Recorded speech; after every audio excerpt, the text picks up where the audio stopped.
Pagpalang gabi po sa ating punong lingkod, Brother Mike, Sister Belen, at sa buong Velarde family, at syempre sa lahat ng mga brothers and sisters na narito po sa Ambel at mga nakikinig sa kanilang tahanan. Ako po ang inyong kapatid, Brother Marlon Merza Saet. Ayan, isa po sa mga member ng El Shaddai Gospel Music Ministry, Batch 95. At ako'y nagpapasalamat sa biyaya ng Diyos sa kanyang pagtawag, pagpili, paghirang bilang isa sa kanyang mga awit dito sa main choir po sa gawain ni Yahweh El Shaddai. Taong 1991 na re-recall ko po, unang atdalo ko po sa gawain sa PACC ay Linggo ng Palaspas. Kaya pagkada Linggo ng Palaspas, yun ang aking first encounter sa gawain na ito. At ang nag-aakay po sa akin dito at lagi kong pinapasalamatan ng Diyos sa aking pinsan.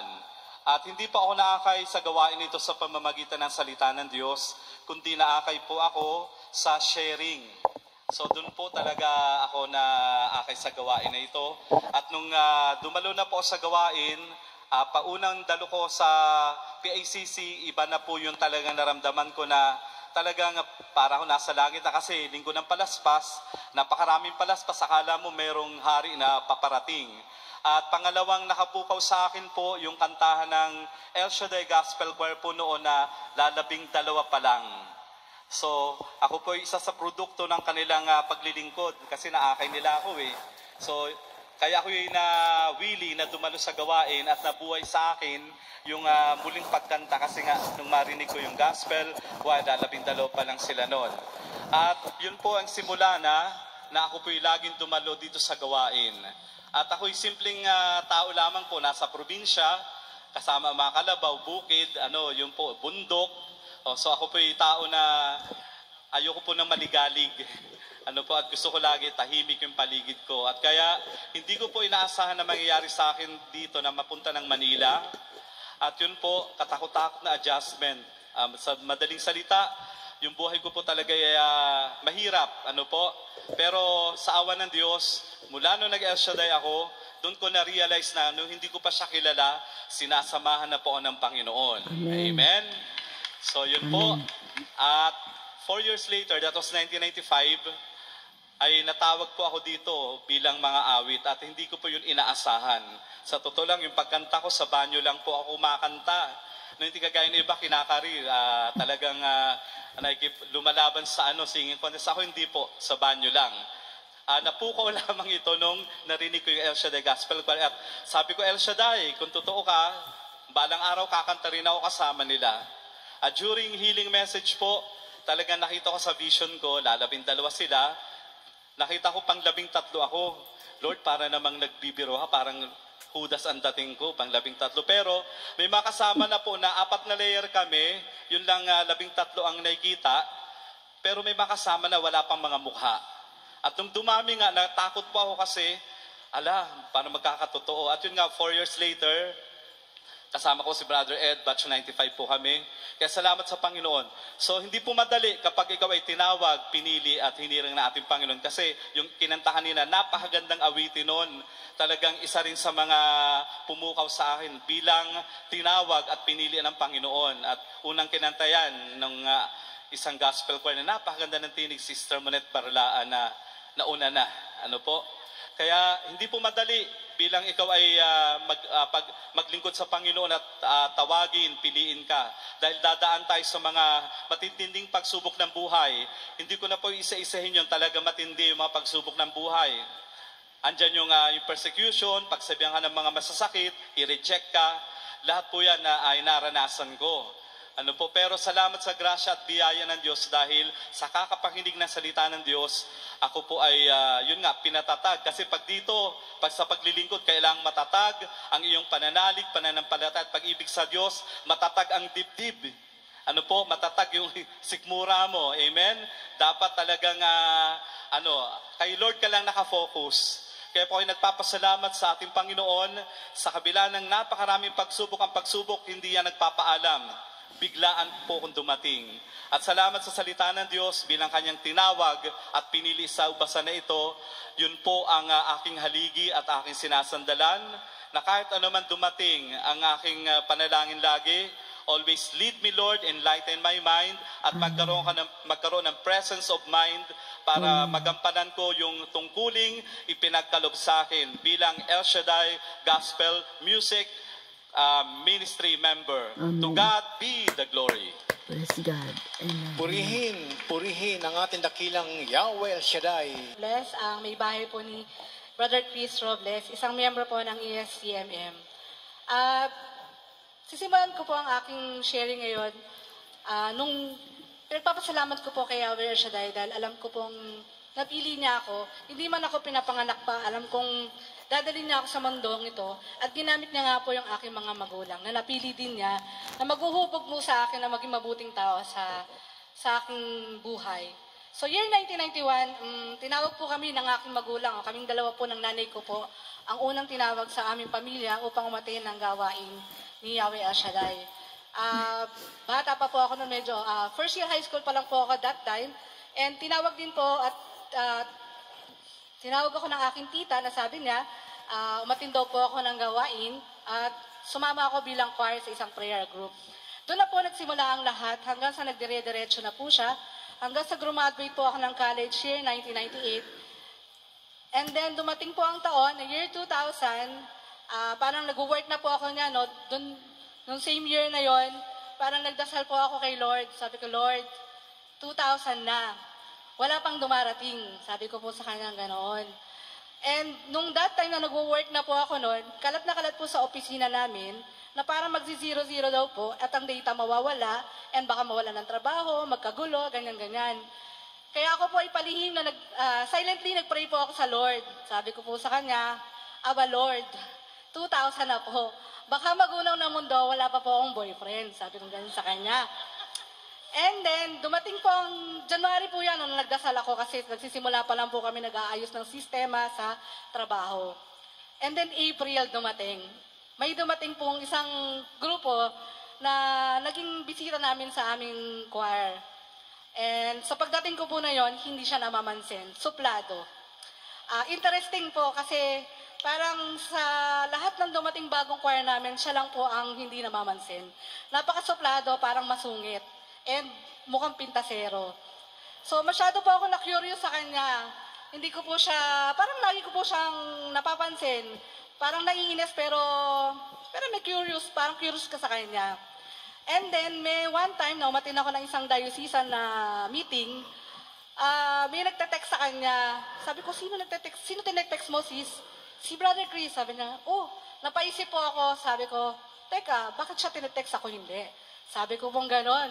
Para po ako napaalala, nag-alala po ako noon. Kasi parang dapat, akin siya, parang ganon. Kasi parang sa tingin ko po, napili na siya. Siya po yung dapat.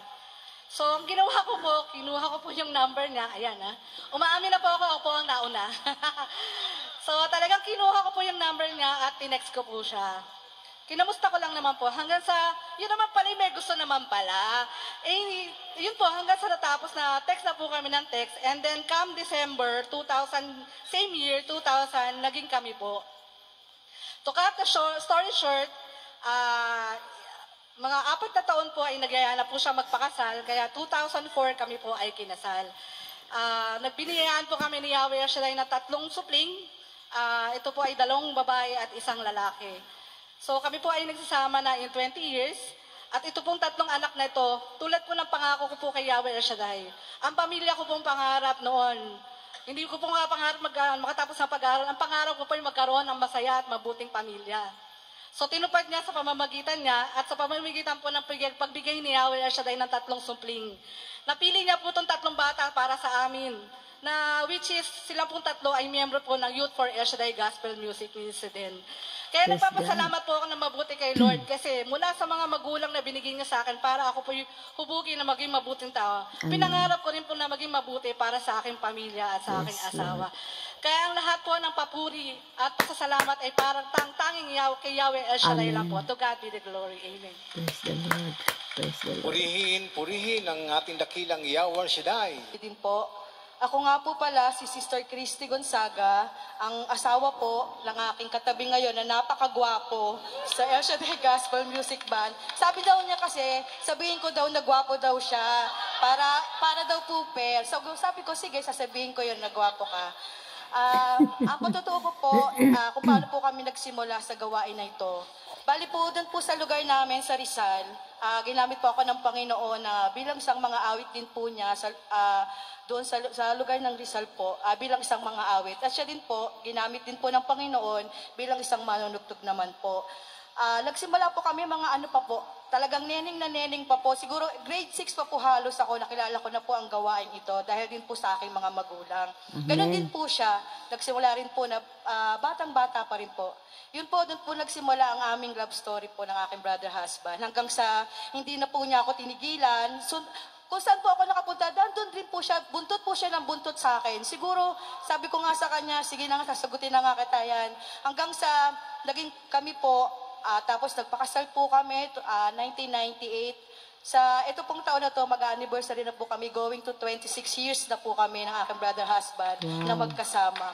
Alam niyo po mga brothers and sisters, hindi po, ang mga lingkod po ng Panginoon hindi po exempted sa mga pagsubok. Amen? Pinakamatinding pagsubok po namin bilang mag-asawa. Bali kami po ay mayroon 3 anak, 1 babae at 2 lalaki, mga dalaga at binata na rin po. Ang pinakamatindi pong pagsubok namin na kinaharap, 2016 po nang madiagnose po ang aming nag-iisang anak na babae ng isang sakit ng lupus nephritis. Kung saan po bawal sa kanya ang may stress, bawal sa kanyang mapagod, bawal sa kanya ang higit sa lahat, bawal sa kanyang masikatan ng araw. Yung anak po namin na yon ay talagang syempre wala namang pong magulang na hindi nagmamahal sa kanyang anak. Ang pangarap po namin sa aming mga anak ay makatapos ng pag-aaral. Pero doon nga po, dahil sa bawal po siya sa araw, paano po niya mapagpapatuloy ang kanyang pag-aaral? Yun po, na-stop po siya sa pag-aaral. Medyo nag-question po kami, pero hindi po namin, sabi namin, Lord, bakit? Pero napakataas ng pangarap namin sa anak. Pero tunay nga po na iba ang pangarap, iba ang plano natin sa plano ng Diyos. Amen? Kaya po, ito nagpatuloy. Hindi tayo bibigyan ng Panginoon ng pagsubok na hindi tayo nakahanda. Alam niyo po, kahit po hindi po nakapagtapos ang aming anak na babae, nagpapasalamat ako sa Lord kasi binigyan siya ng isang trabaho na kung saan nakakatulong para sa kanyang medication. At nagpapasalamat din ako sa Yahweh El Shaddai kasi tunay na naghiling din po kami na sana po magkaroon kami ng extra income para po sa amin, sa pamilya namin na makakatulong sa amin sa araw-araw. Pero tuloy po, napakabuti ng Diyos. Amen? Isa lang po yung hiningi namin. 2 po ang binigay ni Yahweh El Shaddai. Kaya napakabuti ng Diyos, alam niyo po, napakarami naming pagsubok. Meron din pong time na si Brother Michael din po, na muntik na siyang mawala sa amin. Segundo na lang po kung hindi po siya nadala sa ospital, siguro po wala na pong Brother Michael ngayon nakasama ko sa paglilingkod sa Panginoon. Nagpapasalamat ako sa Diyos kasi maaga kaming tinawag sa gawain ito at hanggang ngayon tinatawag kami at patuloy kaming tumutugon sa kanyang panawagan. Siguro man, nagpapasalamat ako sa Diyos kasi kasama kaming dalawa, umaattend dito. Napakasarap po sa pakiramdam na kasama mo ang iyong brother husband, ang iyong sister wife sa paglilingkod, sa pag-attend sa gawain. Amen? To God be all the glory. Pati ang mga anak, maganda. Buong pamilya Purihin kasama ang sa Diyos. gawain ng Diyos. Praise God. Amen. Glory, brothers and sisters. Ako po si Brother Kim Hoven de Lejero. Ako po ay isang mang-aawit from Kristong Hari Parish ng Diocese of Imus sa Cavite po.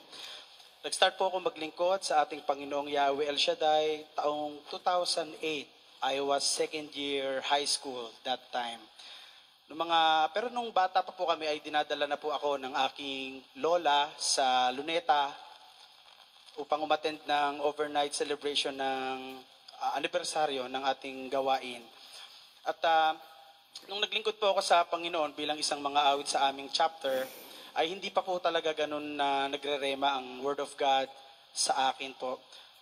Kumakanta po ako, gusto ko lang na malaman ng mga tao na marunong akong umawit. Wala pa po sa puso ang aking paglilingkod. Hanggang sa taong 2015 ay nagkaroon po kami ng pagsubok sa pamilya.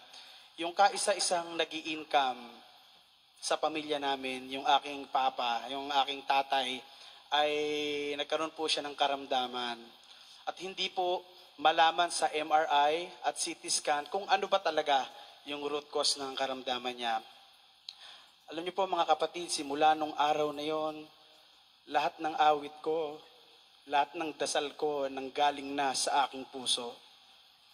Simula nung araw na yon, nagising po ako sa tunay na pagsamba sa Panginoon. Amen. Minsan pala, kailangan nating dumaan sa pagsubok upang lalo nating makilala ang Diyos. At nagtuloy-tuloy po yun, ang aking paglilingkod. Unti-unti na pong pumapasok yung mga Word of God na hindi ko naiintindihan nung ako ay uma-attend before. Yes. Starting that time, unti-unti na pong pumapasok sa aking puso at isip ang bawat aral na itinuturo ng mga preachers natin. Amen. Maraming salamat po sa ating punong lingkod sa pagtugon niya sa panawagan sa Iglesia Katolika Amen. na dahil sa gawaing ito ay hindi ko alam kung wala siguro yung gawaing to, hindi ko alam kung sang kulungan siguro ako nakakulong or kung ano man ang kakahinat na ng buhay ko. Dahil sa ministering ito, Yes. nagkaroon ng direksyon ng aking buhay. Pareho tayo, Brad. Nagpapasalamat din po ako sa mga preachers na nagtutok sa aming parokya. Marami po sa mga Amor Solo preachers at PFCC Cavite preachers ang nakarating na po sa aming parish. Although hindi nyo po ako kilala siguro, pero marami po sa inyo ay nakarating na doon. Sa pamamagitan po ng inyong pagtugon sa panawagan ng Panginoon, sa inyong pagpipreach ay unti-unti po na nabuksan ang aking mga mata sa paglilingkod na tunay na pagsamba sa Panginoon. At ako po ay inyong na-inspire sa inyong mga talk. At yun po, hanggang ngayon po ay nananatiling mga awit pa rin ng ating ministry sa gawain sa Kristong Hari Parish, Cavite. Kaya maraming salamat Panginoon sa pagsubok na aking naranasan dahil dito ay natuto kong magpurit sumamba ng mula sa aking puso. At yung papa ko po na yon, sa hindi maipaliwanag na pagkakataon, ay gumaling po siya. At ang una palang sign na gumagaling na ang isang tao sa karamdaman ay bumabalik po yung gana sa pagkain. At unti-unti pong nakarecover yon. At salamat sa Panginoon dahil yung aking magulang, mama at papa ko ay may mga time kapag walang pasok ng papa ko ay kasama ko po silang dalawa na umattend sa parokya namin ng Kristong Hari. Kaya salamat Lord, nagkaroon ng direksyon ng buhay ko dahil sa ministry ng El Shaddai. Salamat po. God bless po. Praise the Lord. Amen. Praise God. To God be the glory. Malakas na palakpak para sa Diyos. Amen. Ang inawit po ng ating gospel choir represents for the fourth C, For which church. stands for Church. church. Ang sabi po sa Matthew chapter 16 verse 18, and I tell you that you are Peter, and on this rock I will build my church, and the gates of Hades will not overcome it. Amen. At sinasabi ko naman sa iyo, ikaw ay Pedro, at sa ibabaw ng batong ito ay tatayo ko ang aking iglesia, at hindi makapananaig sa kanya kahit ang kapangyarihan ng kamatayan. Praise God. Palakpakan natin ang malakas ng Diyos. Mas malakas na palakpak para kay Yahweh El Shaddai. Amen. Amen. Amen. Nagtayo ng simbahan, hindi po gusali na simbahan, kundi ang mga taong tinawag. Kaya na may sinabi tayong called and then yung calling. Tayo naman ay ito tayo, mga binigyan ng panampalataya ng ating Panginoon, binigyan ng kaloob ng Panginoon na manalig kay Kristo, at ito tayo ang simbahan. Amen? Amen. Na-immerse, na-baptize, tumanggap ng Greek word na baptizo, may immerse, di po lamang doon sa literal na tubig, kundi sa espiritu ng pagkaunawa about the creation, the name of the Father, about salvation, the name of Jesus, the name of the Son, about pagkatapos ng kaligtasan after the name of Jesus, ang tao ay na-born again, una isilang na muli, na-renewed, naging anak na muli ng Diyos sa Espiritu Santo. Ito ang simbahan. Ito ang iglesia. Kompleto. At dahil simbahan, merong continuity ang kanyang bautismo. Dapat ganun tayo, mga kapatid. Naitanong ko po sa gawain sa mga tao, bagamat masyadong personal na katanungan, ilang beses po kayong maligo sa loob ng isang linggo? Maraming beses. Mayroon ba ditong isang araw lang maligo sa loob ng isang linggo? Praise the Lord. Wag mo nang amoy ng katabi mo. Lahat naman tayo gusto maligo araw-araw. Naliligo ba yung araw-araw? Wala na magtatag-init, tag-init na, no? Gusto mo makapaligo araw-araw. Pero alam niyo po sa spiritual, dapat ganun po tayo. Otherwise, pag kulang tayo, masasabi tayong KSP. Hindi po kulang sa pansin, kulang sa paligo.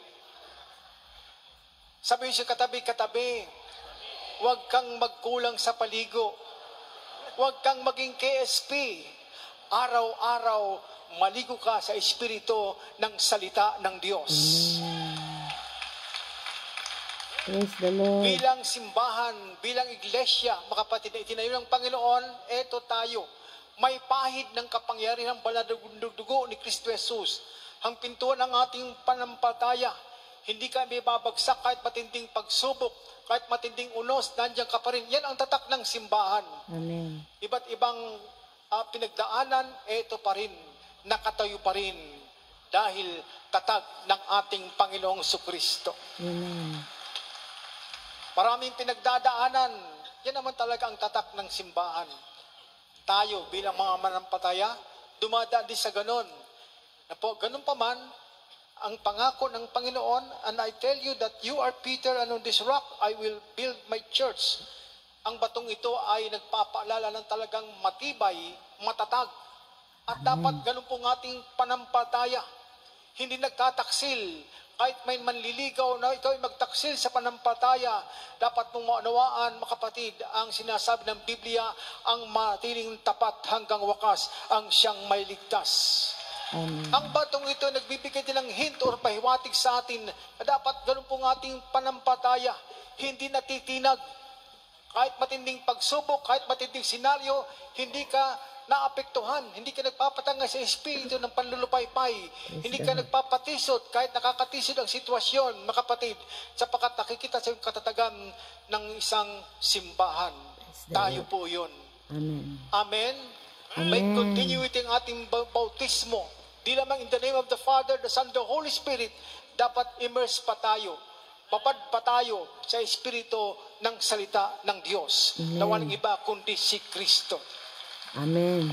I am called and chosen. Sa dalawa. Ano pala? Maghagis pala ako. Ready? I am called and chosen.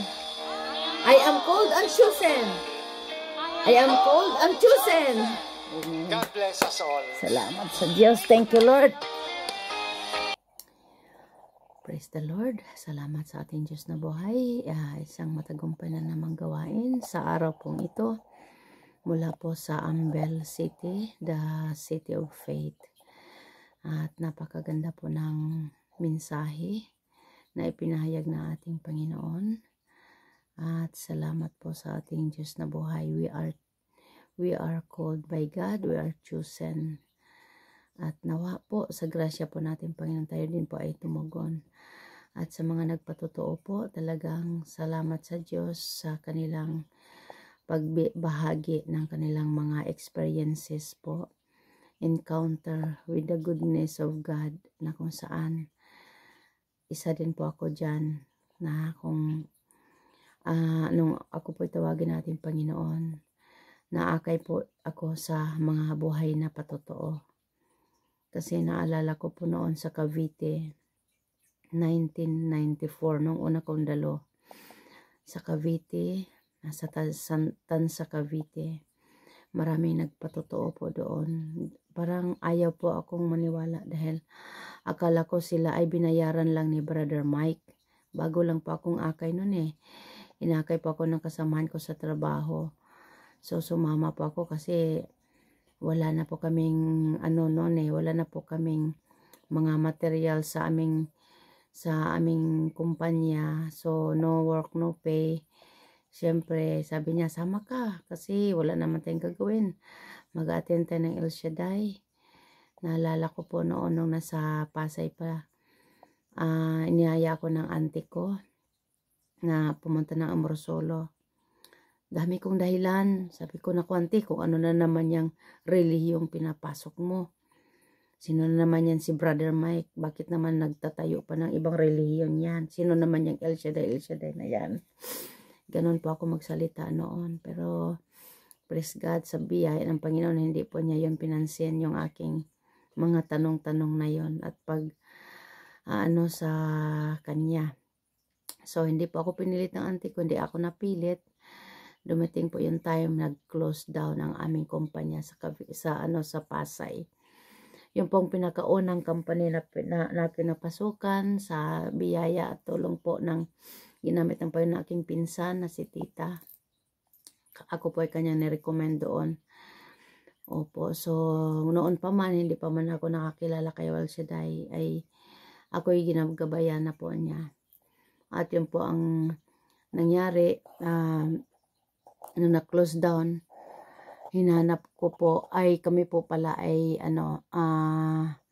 sinama ng aking landlady sa Tansa Cavite para doon kami maghanap ng trabaho. At sa grasya at biyaya po ng Diyos, kami naman po ay agad nakapasok sa Best Electronics Corporation na siya po ang nilipatan ng aming mga materials from Pasay. Ang pangalan po ng namin noon is North Point Electronics Corporation sa Pasay at nalipat po sa Cavite, naging Best Electronic Corporation na po. At yun po, sa grasya po ng ating Panginoon, ay doon ako naakay. Dahil dumating po yung time na ang aming kumpanya ay humina kasi ang electronics, ang company ay may season po yan. Minsan malakas, minsan humina, at dumating yung time na nagko-close down again. So, yun po, doon po ako tinawag na ating Panginoon. At sa biyaya at grasya po ng Diyos, ay may plano pala ang Panginoon sa akin, kaya po ako niya tinawag. Kaya yun lang po mga kapatid, at sa susunod na lang po yung iba. Salamat po sa lahat ng mga nakikinig. Pagpalain po kayo ng ating Panginoon sa inyong pakikinig sa mga buhay na patotoo at mga mensahe ng Diyos. Lahat tayo ay sasamahan at pagpapalain ng ating Diyos na buhay. Thank you po. God bless po.